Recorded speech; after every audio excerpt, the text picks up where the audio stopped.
जी हां, अब Kurukshetra roadways depot की कार्यशाला के दिन बहुरेंगे। डिपो की कार्यशाला के बेहतर होने की उम्मीद अब जगने लगी है, जिससे जहां चालकों की परेशानियां कम होंगी, तो वहीं कार्यशाला में काम करने वाले कर्मियों की परेशानी भी कम होगी। डिपो की कार्यशाला में लंबे समय से पड़ी 14 कंडम बसों की नीलामी होने के चलते जगह की दिक्कत दूर होने की उम्मीद जगी है। हालांकि डिपो की कार्यशाला में 44 कंडम बसों की नीलामी 15 दिन पहले ही हुई थी, जिनका उठान अभी भी जारी है। वहीं डिपो की कार्यशाला से 14 अन्य कंडम बसों की नीलामी होने के चलते कंडम बसों की संख्या 44 से बढ़कर अब 58 हो जाएगी।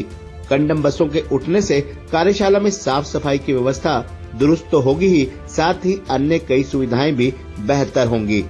रोडवेज कर्मियों की माने तो डिपो में कई बसों के आने से जगह की समस्या होने लगी थी, जबकि कई बार खराब बस को ठीक करते समय ट्रायल लेते समय दूसरी बसों से टकराने की संभावना भी बनी रहती थी।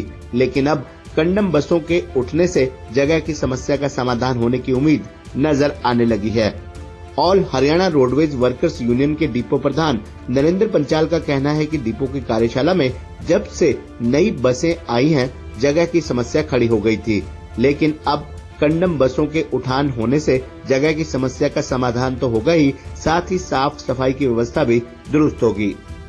ऐसा है, कुरुक्षेत्र रोडवेज में जब से नई बसें आई हैं, उनको पार्क करने के लिए बहुत ही परेशानी का सामना करना पड़ रहा है चालकों को, क्योंकि नई बसें आने की वजह से बसों की संख्या बढ़ चुकी थी, लेकिन जो गाड़ियां कंडम हो चुकी थी उनका उठान नहीं हो रहा था।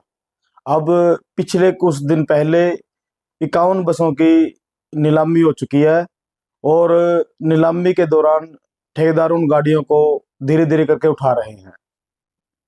क्या इसका असर पड़ेगा? क्या फर्क पड़ेगा? पुराने टाइम से मांग थी, समस्या थी। यह एक बहुत गंभीर समस्या थी, क्योंकि वर्कशॉप में कंडम गाड़ियों की वजह से मिस्त्रियों को कार्य करने के दौरान बड़ी परेशानी का सामना करना पड़ता था, क्योंकि बस को ठीक करने के दौरान उसको चलाकर भी देखना पड़ता था और डग पर या गाड़ी को धोने के लिए ले जाते थे तो कंडम गाड़ियों की वजह से भीड़ बहुत अधिक होती थी, जिससे दुर्घटना का भय बना रहता था।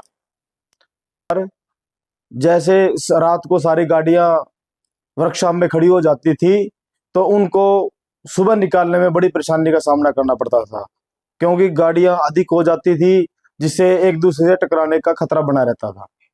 कंडम बसें के उठान के बाद वर्कशॉप में जगह खुल जाएगी और सबसे बड़ा यह है कि इन बसों की वजह से वर्कशॉप के अंदर काफी गंदगी हो गई थी। अब इन बसों के उठ जाने से एक तो वर्कशॉप की साफ सफाई हो जाएगी और अब प्रशासन भी वर्कशॉप के को ठीक करने की तैयारियों में जुटा हुआ है।